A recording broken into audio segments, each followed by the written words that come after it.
तर मित्रमैत्रिणींनो, आयुष्यात एक तरी गुरु असला पाहिजे. गुरुशिवाय या कलियुगामधून तरुण जाणं फार अवघड आहे. किंवा ह्या कलियुगामध्ये जर का तुम्हाला आयुष्य चांगलं व्यतीत करायचं असेल, तर सत्संग खूप जास्त जरुरी आहे.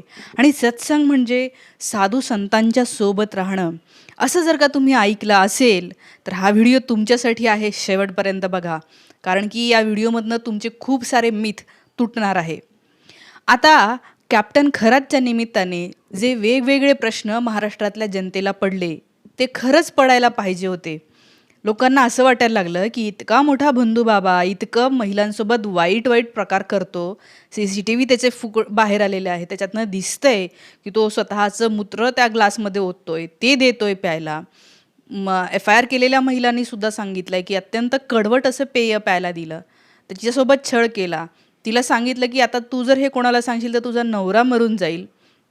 इतकं सगळं त्याचं बाहेर आलं. पण मी तुम्हाला सांगते, आज या महाराष्ट्रामध्ये 100 पेक्षा जास्त असे बुवा आजही आहेत, की जे हे प्रकार करत आहेत. त्याच्याविषयी कुणीही बोलू शकत नाही आहे, बोलायला बाहेर येत नाही आहे, कारण की सगळेजण घाबरलेले आहेत. आणि हे बाबा किंवा हे भोंदू बाबा इतके मोठे कसे काय होतात?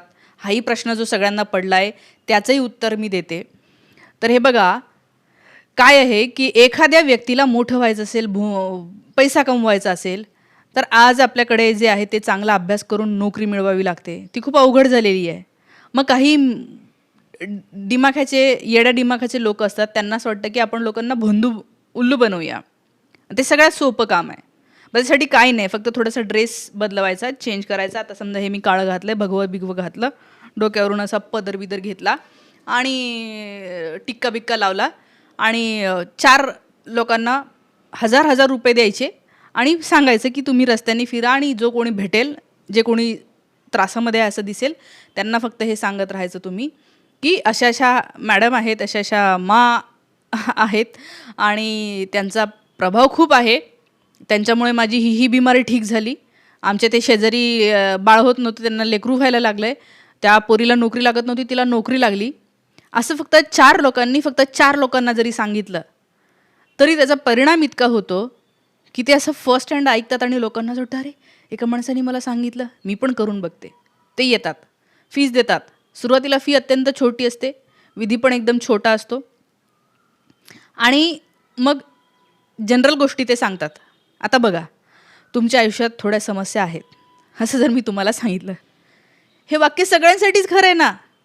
खूप समस्या असणाऱ्यांसाठी आहे आणि ज्यांचं आयुष्य अत्यंत आरामदायक, लक्झरियस आहे ना, त्या व्यक्तीला सुद्धा जर का म्हणलं ना, थोड्या समस्या आहेत, तर हां, खरंच आहेत. तर हे जनरल वाक्य ते म्हणतात, थोड्या समस्या आहेत. एक हे विधी करावी लागेल, ते होईल. किंवा मग हे गोष्ट करा, म्हणजे तुमचं आयुष्य पूर्णपणे बदलून जाईल. अशा 2 गोष्टी ते सांगतात आणि त्यांनी काही लोकं पैसे देऊन ठेवलेले असतात, जे हे सांगतील, की बाबा, मॅडम खूप हे आहेत, खूप प्रभावी आहेत आणि त्यांच्या काय म्हणूया, त्यांचं सगळं जे आहे ते खूपच प्रभावी आहे. त्याच्यामुळे खूप चांगले परिणाम होतात. हे असे लोकं याच्यामुळे मग त्यांच्याकडे लोकांचा ओघ तयार येत राहतो. मग काही ते समजा चुकून एखादा मोठा माणूस आला, त्याच्यासोबत फोटो-बिटो काढून घेणार, तो फोटो मोठा फ्रेम करून लावणार. जेणेकरून गावातल्या इतर लोकांना असं वाटतं, एवढा मोठा माणूस याच्याकडे येऊन गेला म्हणजे खरंच बाबा खूपच बाबा हे काहीतरी चमत्कारी असणार आहे. आता कळलं तुम्हाला हा किती भोंदूबाबा निघाला? म्हणजे जिथे मुख्यमंत्री येऊन गेले, आपल्या महाराष्ट्राच्या मंत्रिमंडळातले 9 मंत्री या बाबाकडे आले. आता ह्या 9 मंत्र्यांचे फोटो-बिटो बघून तटकरे असेल, आपल्या चाकणकर मॅडम असेल, एकनाथ शिंदे असेल, त्यांचा मुलगा असेल, अमित शाह असेल, देवेंद्र फडणवीस असेल, यांच्यासोबतचे फोटो बघून कुणालाही असं वाटेल ना, की हा खूप मोठा आहे. बघा बरं, काय झालं जर खरंच इतकी म्हणजे कोणाचा तरी फोटो एखाद्या व्यक्तीसोबत आहे म्हणजे ती जर इतकी प्रभावशाली असती, तर आज जेलमध्ये नसती ना. म्हणून एकच लक्षात ठेवा, इथून पुढच्या पूर्ण आयुष्यात तुम्हाला कधीही कोणीही जर म्हणेल, की असा-असा फलाना बाबा आहे आणि खूपच परिणामकारक आहे, तर समजून घ्यायचं, की एक तर त्यांनी बसवलेल्या माणसाकडून ते पुढे-पुढे गोष्ट आलेली असू शकते. मी तुम्हाला सांगते असं कुठेही होत नाही. आणि आपल्या समाजामध्ये आहे ना, एकतर हे भोंदूगिरी वाढायला इतका चान्स आहे, याचं कारण तुम्ही हे कुठे सगळीकडे ऐकलेलं असतं, की आयुष्यात एक तरी गुरु असला पाहिजे. गुरु बिना ज्ञान अवघड आहे. ज्ञान मिळणंच अवघड आहे. मग कलियुगामध्ये गुरुच आपल्याला तारून नेऊ शकतो असंही मी ऐकलेलं आहे. आणि बायका पण एकमेकांना सांगतात, भजनामध्ये बरेचदा आलेलं असतं की एकतरी गुरु असलाच पाहिजे. मग 1-2 बायका गुरु करतात आणि मग त्या ज्या बायका गुरु करतात त्या सतत सांगत राहतात, नाही गुरु पाहिजे, गुरु पाहिजे. बघा आम्ही गुरु केला तर आम्हाला कसं हे झालं, त्यांनी फक्त मलाच मंत्र दिला. त्या गुरुनी सांगितलेलं असतं कानामध्ये एक मंत्र आणि सांगितलेलं असतं की ते कोणालाच सांगायचं नाही. त्यामुळे ती बाई म्हणते, मलाच फक्त एकटीला ते मंत्र सांगितलं, दुसरं कोणालाच नाही सांगितलं. आणि तिला हेही सांगितलेलं असतं की हा मंत्र तू कोणाला सांगशील तर वाईट होईल, कोप होईल, नवऱ्यासोबत काहीतरी होईल. ती बाई कोणालाच सांगत नाही. खरं तर सगळ्यांना तोच मंत्र दिलेला असतो, तेच काहीतरी शब्द दिलेले असतात. पण त्याचा परिणाम वाढायसाठी त्या बायकांना ते देतात. मग त्या बायका म्हणतात, नाही नाही मला एकटीलाच तो मंत्र दिला आणि तो असा आहे तसा आहे परिणामकारक आहे. बाकीच्या ज्यांनी गुरु केलेला नसेल त्यांना इन्फिरियरिटी येते. आता तुम्ही बघा, मी भेटलेली आहे, माझ्या गावात काही काही लोकांनी गुरु केलेला होता, ते 2-4 वर्ष राहतात त्यांच्या डोक्यात, गुरु गुरु गुरु, गळ्यात माळ बीळ घालणार आणि नंतर ते विरूनही जातं. बरं त्या गुरुचा काय प्रभावही राहत नाही, त्याचं तो म्हणला तो कोप होईल वगैरे ते काहीच होत नाही म्हणजे. पण तुम्ही एका आयुष्यामध्ये काहीतरी घरातली तटपुंजी रक्कम असेल, काहीतरी जमवलेलं असतं ते त्याला दिलेलं असतं, वेळ दिलेला असतो, काहीतरी या सगळ्या गोष्टी या तुम्हाला अडकवण्यासाठी तयार केलेल्या आहेत. आणि खरोखर मी तर म्हणते की गुरु नाही, आपल्या सगळ्यांना एका आधाराची गरज असते, प्रेमाची गरज असते, कोणीतरी समजून घेईल अशा एका व्यक्तीची गरज असते. आणि जर काही लोकांच्या ज्यांच्या आयुष्यामध्ये त्यांना समजून घेईल असं कोणीतरी असेल, त्यांना मनापासून प्रेम करेल असं कोणीतरी असेल, त्यांच्यासोबत साथ देईल, भविष्याची स्वप्न रंगवेल असं कोणीतरी असेल, त्यांना कधीही कोणत्याही गुरुची गरज पडत नाही, त्यांना कधीच वाटत नाही की गुरु पाहिजे आणि ते त्यांचं आयुष्य छान जगतात. नाही असावेत ना, काही लोकांना आदर्श माना तुम्ही, असं गुरु करून घेऊ नका, कारण ते गुरु म्हणतो मग ते तोडता येत नाही त्यांनी म्हटलेलं. काही लोकांना आदर्श माना तुम्ही, त्यांचं वाचा. होऊन गेलेले लोक आहे, शिवाजी महाराज आहे, स्वामी विवेकानंद आहे, बाबासाहेब आंबेडकर आहे. गुरु करायची काहीच गरज नाही. आज मी पाहिलेलं आहे, ज्या माझ्या फॅमिलीमधल्या एक व्यक्ती आहे की ज्यांनी पूर्ण आयुष्यभर मंत्रजाप केला आहे, कधी पण त्यांच्या हातात माळ दिसायची, मंत्रजाप करायच्या. आज इतक्या त्या म्हातारा झालेल्या प्रत्येक गोष्टीला घाबरतात, खाली उतरायला घाबरतात, कारण त्यांना वाटतं की ते लिफ्टमध्ये जे आहे ते काहीतरी होईल, लिफ्टमध्येच बंद पडेल. बाहेर जायला घाबरतात, त्यांना असं वाटतं मला कोणीतरी हे करून टाकेल. ज्या व्यक्तीने आयुष्यभर नामस्मरण केलं, गुरु गुरु केलं, काय काय नाही केलं, सगळ्यांना असं वाटायचं खूप संस्कार्य काय आहे, आयुष्याच्या शेवटी जखडून हे झालेले आहेत ते.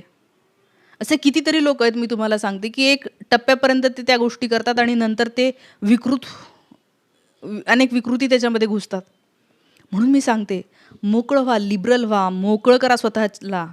आणि जी आयुष्यातली चांगली तत्त्व आहे ना, प्रामाणिकपणा, खरेपणा, प्रेम, एकमेकांना मदत करणं, मी तुम्हाला सांगते ह्या गोष्टी तुम्ही जितक्या जास्त करायला लागाल, झाडं लावून बघा, गार्डनिंग करून बघा, फिरून बघा, मातीवरनं चालून बघा, काही लोकांना मनापासून मदत करा, ह्या गोष्टींनी तुम्हाला इतकी एनर्जी मिळेल, इतकी ताकद मिळेल, तितकी ताकद कशानेच मिळत नाही. आणि म्हणून जर तुम्हाला कोणी सांगितलं गुरु असायला पाहिजे, त्यांना सांगा काहीच गरजेचं नाही आहे गुरु असणं नसणं. मी बघेल, मला वाटलं एखाद्याला गुरु मानावा, कधीतरी आयुष्याच्या शेवटी मी सगळं पाहून घेईल त्या व्यक्तीला आणि मग गुरु करेल. गुरु करायची घाई करू नका. ह्या माणसाला बघा, चाकणकर मॅडमनी गुरु मानलं, त्याचे पाय बिये धुतले. अरे जेव्हा तुम्ही समजा एखाद्याला गुरु मानलं, चुकून मानलं, आणि तुम्हाला कळतंय तुम्ही त्याचे पाय धुताय आणि तो माणूस असा मस्त ढोम्यासारखा बसून राहतोय, पाय धुताय का, हां एन्जॉय करतोय, समजून घ्या ती व्यक्ती खरी नाही आहे. जे खरेखुरे प्रामाणिक लोक असतात, सच्चे असतात ना, त्या लोकांना कुठल्याही प्रकारे असं वाटत नाही की कोणीतरी माझी पूजा करावी, मला फुलं वाहावे, मला हार घालावा, माझे पाय धुवावे. ऑकवर्ड होतो आपल्याला, किती ऑकवर्ड होतं आपलं जर कोणी पाय धुवायला लागलं तर आपल्याला नको, काय इतकं नाही, मला नको करू, असं होतं ना. आपल्या कोणी पाया पडायला लागलं तरी आपल्याला ऑकवर्ड होतं. जे खरेखुरे माणसं आहेत त्यांना कधीच नाही वाटत मला मान द्या, हां पाया पडा माझ्या, नाही वाटत कधीच. आणि जर कोणाला वाटत असेल तर समजा आयुष्याच्या कुठल्या तरी टप्प्यावर ती व्यक्ती तुम्हाला धोका देणार आहे. हे वाक्य माझं लक्षात ठेवा, हा व्हिडिओ सेव्ह करून ठेवा. कधी ना कधी ती व्यक्ती धोका देणारी नसते, कारण की मी तुम्हाला सांगते, एक तर व्यक्ती प्रामाणिक असते किंवा ती व्यक्ती प्रामाणिक नसते. हां ती बाकीच्या बाबतीत प्रामाणिक आहे, हां 1-2 गोष्टीमध्ये थोडंसं आहे तिचा प्रॉब्लेम, नाही थांबा, आत्ताच थांबा, दूर व्हा त्यांच्यापासून, कारण हे नंतर तुम्हाला खूप त्रासदायक होऊ शकतं. चाकणकर मॅडम पाय धुताना जर लक्षात आलं असतं त्यांच्या की अरे हा माणूस तर एन्जॉय करतो पाय धुणं, पाय धुवायला लावतात, ह्यांनी म्हणलं पाद्यपूजा करायची तर म्हणतो हा ठीक आहे, आणि अजून माहीत नाही किती लोकांकडून पाय धुवून घेतले. मॅडमला तेव्हाच कळायला पाहिजे होतं की असं याला पाय वगैरे धुवून घ्यावं असं वाटतंय म्हणजे त्याच्यात प्रॉब्लेम आहे. आणि म्हणून मी तुम्हाला सांगते की हे प्रॉब्लेमॅटिक असतात. अनेक बायकांना मूल होत नाही म्हणून वेगवेगळ्या बाबाबुवांकडे जातात, आणि समजा बाबाबुवांकडे गेल्यामुळे काही बायकांना जर का मूल झालं, समजून घ्या हे कुठल्याही विधीमुळे पूजेमुळे झालेलं नाही आहे. त्या माणसांनी सरळ सरळ आपलं हे दिलेलं आहे मूल होण्यासाठी. प्रत्येक वेळेला होत नसतं, पण जमलं झालं तर समजून घ्या. कारण कुठलीही पूजा आहे, बायोलॉजी सांगते असं काहीही नसतं होत. कारण तसं काही झालं असतं तर माणसांना लग्न करावे लागले नसते. ठीक आहे. नवरा ते म्हणतात नवसे, आपल्या तुकाराम महाराजांनी म्हणून ठेवलं आहे, नवसे कन्यापुत्र होती तरी का करावे लागे पती. नवसानीच झालं असतं तर लग्नच कशाला केले असते? केले असते सगळ्यांनी नवसं केले असते की नाही? नाही होत. त्यामुळे त्या माणसाकडे जाऊन मग तो म्हणणार गुप्तपूजा करायची आहे, योनी दोष आहे, योनी पूजा. आणि त्या बाईलाच सांगतो तो फक्त की हे कोणालाच सांगू नको, हे गुप्त ठेव, नाहीतर बाळ नाही होणार. हे गुप्त ठेवलं तरच होणार. मग बाईला काय बाळ पाहिजे असतं, कारण कधीकधी सोसायटल प्रेशर इतका असतो की तिला असं वाटतं की बापरे, ज्या मुलींना मूल होत नाही, तुम्हाला माहीत नाही सासरी किती टॉन्ट ऐकावं लागतात, प्रत्येक नातेवाईक बोलत असतो. ह्याच्यातनं तिला असं वाटतं जाऊ दे एकदाची सुटका झालेली बरी. आणि मग त्याच्यातनं पूजा बीजा नावाला करतो तो सगळं की त्या बाईच्या डोक्यात डाऊट राहू नये, पण नंतर शेवटी मूल कशामुळे होतं हे सांगावं लागत नाही. ते झालं. अरे नसेल होत तुमच्या ओळखीत काही लोकांना, त्यांना सांगा, एक तर डॉक्टरकडे जा, बुवा बाबाकडे जाऊ नका. आणि दुसरं म्हणजे तुमचा एकमेकांवर जीव आहे का बघा. तुम्ही छान प्रेमाच्या गप्पा मारा, फ्युचरची स्वप्न रंगवा, फिरायला जा, मजा करा, गप्पा करा. ह्याच्यातनं शक्यता असतात होण्याच्या. कुठलाही बाबाकुडे कुठल्याही पूजेमुळे नाही होत. हे आजच लक्षात ठेवा. या भोंदूबाबामुळे अनेक गोष्टी आज ओपन झालेल्या आहेत, त्याच्यावर चर्चा केली पाहिजे असं मला वाटतं.